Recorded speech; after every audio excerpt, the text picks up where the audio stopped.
The 2010s were a goldmine for mobile gaming, but as the years went on, a majority of the biggest titles went on to be abandoned by their developers, slowly fading into obscurity.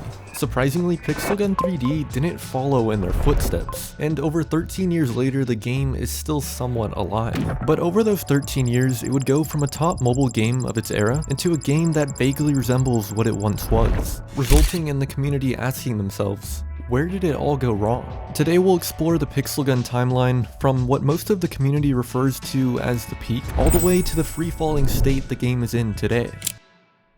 So let's start from the beginning. When Pixel Gun 3D first released in 2013, it was far from the game most people know today. These early versions resemble a heavily inspired Minecraft arcade shooter, offering only one weapon, one mode, and one map. Luckily, pretty soon after its initial release, the team would make efforts to expand the game. However, the real turning point came with the release of the 3.0 update, now branching away from the arcade shooter title and introducing the ability to play online against other players, with maps made specifically just for this, which brought us some of the most recognizable maps from the game, like Pool Party and Sky Islands. This update would mark the beginning of Pixel Gun's rapid growth, and over the course of the next few months, the player base continued to grow, and the team would release the game's first social feature, with version 3.9 introducing an in-game chat system. I think it's safe to say the 3.0 update basically paved the way for all of the features we know and love today. As the game reached versions 4.x to 8.x, considering the massive spike of new players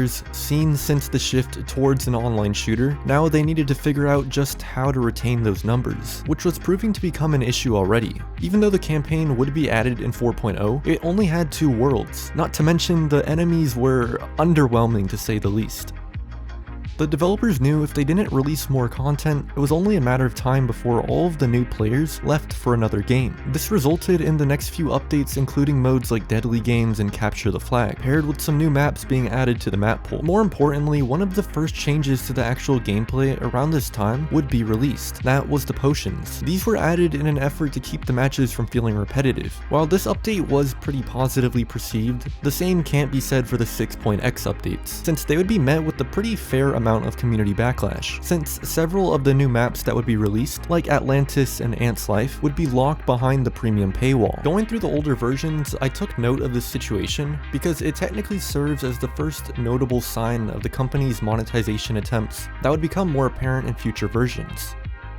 There were some pretty major changes made throughout the 4.0 and 8.0 versions. No one was quite prepared for what was coming next. But before we get into that, make sure you hit that like button if you enjoy high quality videos like this, and consider hitting that subscribe button. You can join the before 10k club. Okay, back to the video. Now it's December of 2014. As the year came to an end, the Pixel Gun company was ready to make 2015 their biggest year yet. Looking at the versions released during this time period makes it pretty clear why this era is referred to as the peak, since every major update release basically kept the game feeling new. For example, we would see the first iteration of the gadget system we have today, with the release of items like the turret, mech, and jetpack. Considering just how limited the weapon selection was at the time, this completely changed how the game was played. However, that was only one part of what made these versions so iconic. While keeping PvP interesting was definitely important, adding modes that would cater to every type of player would push Pixel Gun 3D to a level of popularity that was never expected. This would be seen with the release of the 2 modes, Duels and Point Capture. Aside from obviously bringing a new style of gameplay, they introduced game mode exclusive maps like Ghost Town and Mining Camp. Up until this point, every mode has basically required you to play against others, which would be the case until sandbox mode would be added in 10.1, and pretty shortly after minigames like Block Crash and Parkour Challenge. The addition of the sandbox mode was definitely the first sign the developers wanted to make the game more than just a mobile shooter. This would be confirmed with the implementation of features like lobby customization and the clan system. The Pixel Gun company was on a generational run. By this point, Pixel Gun wasn't struggling to attract players anymore. The problem was once again maintaining those numbers. The solution was to expand the longevity of the game, giving everyone an entirely new system to progress through. With the Pixel Gun company hitting new records of active players, we would start to see more updates introducing pretty grind-heavy systems. The introduction of the pets was one of the first major signs of this, which is why the 11.1 update would be met with so much pushback from the community. While on one hand it gave the players something new to collect and upgrade, a majority of the community saw right through this and realized it was just another lazy cash grab. The introduction of tickets pushed those concerns even further. For a brief period, players would have to buy and spend tickets just to access the content that had been previously free to play. While this restriction was obviously removed pretty soon after its release, it was yet another crack revealing the Pixel Gun company's growing greed.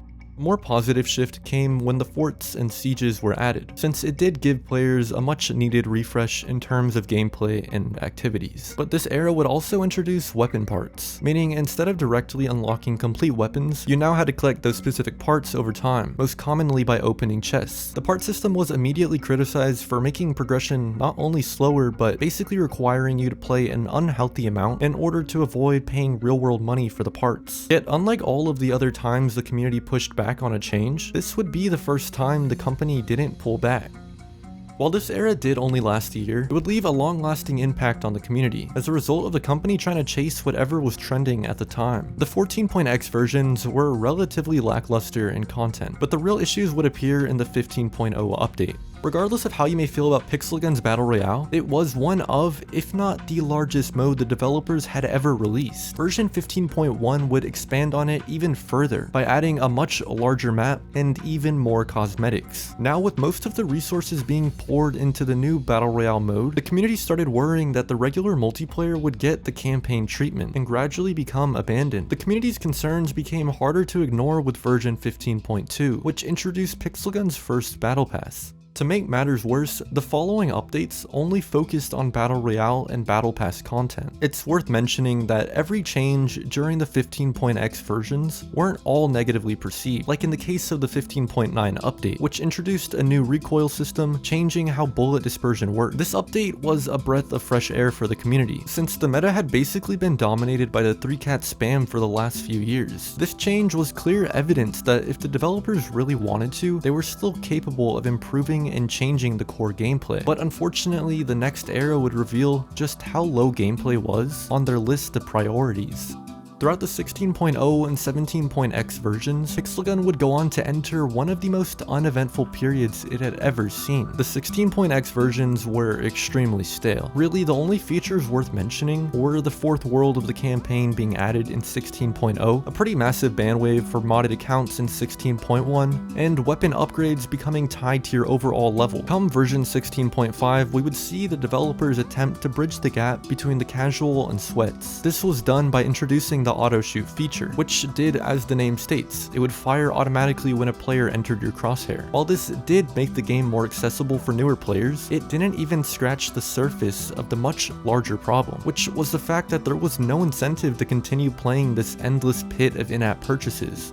These updates, compared to the constant experimentation the community was used to receiving, shows that the game had clearly started losing momentum, and consequently a large portion of the community began to lose interest. However, the release of version 17.0 would shed some light on the game. The developers suddenly refocused their attention on the competitive side by completely reworking the clan system. Clans would now not only support more players, but they offered exclusive rewards that could only be obtained by being in a clan.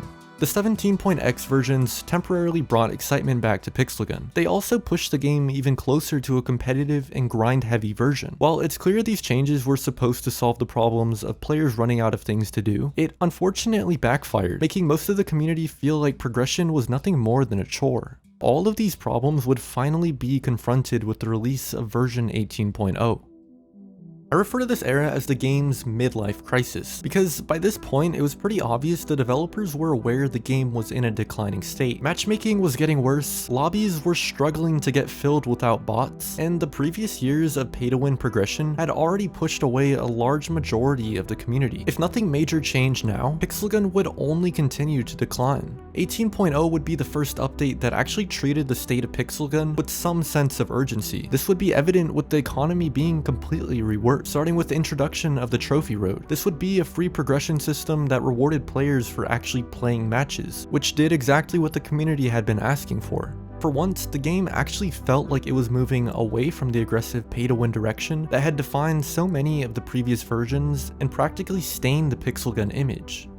But there was a caveat to this update, the most controversial change involving the maps and modes. Now, instead of every map being available at all times, they would cycle through a rotation system. The response from the community would be as you expected. Part of the community hated losing the ability to choose exactly what they wanted to play. I feel like it's only fair to mention that the developers' intentions behind this was actually pretty reasonable. The idea was that by concentrating the declining player base into a smaller selection of maps and modes, matchmaking times would improve and there would be no need to fill the matches with bots, in turn making the game feel more alive. The 18.0 update was packed with a ton of changes. Luckily for you, I made a separate video covering this version entirely. Version 18.0 became one of the biggest turning points in the Pixel Gun timeline. The biggest appeal of this update was that the developers were finally providing actual solutions to the problems players complained about for years. For the first time in a long time, it felt like Pixel Gun could actually make a comeback. Maybe not as popular as it once was, but the 18.0 update proved the developers were capable of listening to the community. Unfortunately, that hope wouldn't last. The release of version 18.1, nearly every major change introduced in 18.0 would be reverted. It was almost like the 18.0 update never existed, and the community was stripped of that sliver of hope the update gave them. Obviously, version 18.0 wasn't perfect. The map rotation was controversial, and rightfully so. But instead of progressively refining the update, the developers basically abandoned the idea entirely. The decision of reverting this update is what made this era so significant in the Pixel Gun timeline, because even years after its release, version 18.0 is still remembered by a large portion of the community as one of the best updates Pixel Gun ever received. After the entire 18.0 fiasco, the updates that followed would return Pixel Gun to the same stagnant state it was in before. The update cycle would mostly consist of new weapons, battle pass seasons, lotteries, and limited time events. In 2022, the Pixel Gun company would be acquired by Nexters. Over the next few years, the focus of the franchise would begin shifting toward the Steam release, and then eventually the full sequel, Pixel Gun 2. The Steam version would release in 2024 and resulted in a temporary resurgence in popularity. The company would see thousands of former players returning to play the Steam version, but this revival was extremely short-lived. It's fair to say that a majority of this attention was only fueled by nostalgia, since the players realized pretty quickly that the game still had the same monetization, grinding, and balancing issues that initially caused them to quit. And with that, the player count would quickly drop. However, the Steam release did show there was an interest. Maintaining that interest would require much more than nostalgia. Today, with Pixel Gun 2 being developed, it feels like the company's already accepted that the original game has reached a point far beyond repair. Pixel Gun 3D is still being updated. Those updates no longer actually feel like the game is moving towards anything meaningful.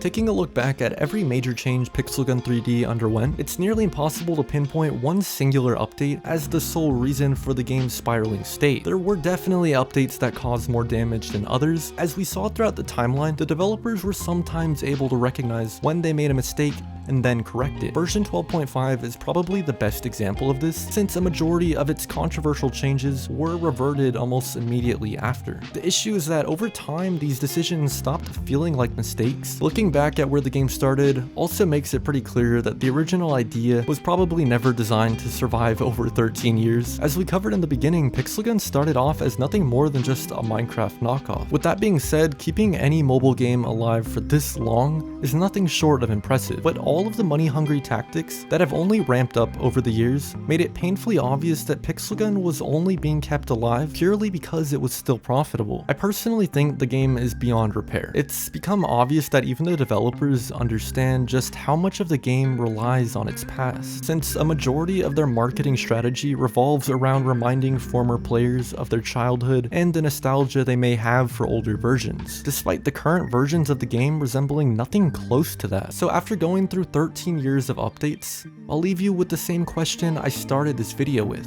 When do you think Pixel Gun 3D took a turn for the worse? If you made it this far, I wanted to say thank you for watching. These videos are a lot of research, and I'm the only person who works on them. So if you want to support this type of content, hit that like button, subscribe, hype the video, and if you really want to go an extra mile, becoming a channel member helps out a ton. I wanted to give a huge thank you to my new channel members. We gained a few with the last video. Thank you to Baxter1408, 6.969, Nexizel, PSA, Aussie PG3D, Psyched Guy, and of course, Not the Goat Drain and Venti Iced tea. Thank you for supporting me, it truly means the world. Okay, goodbye.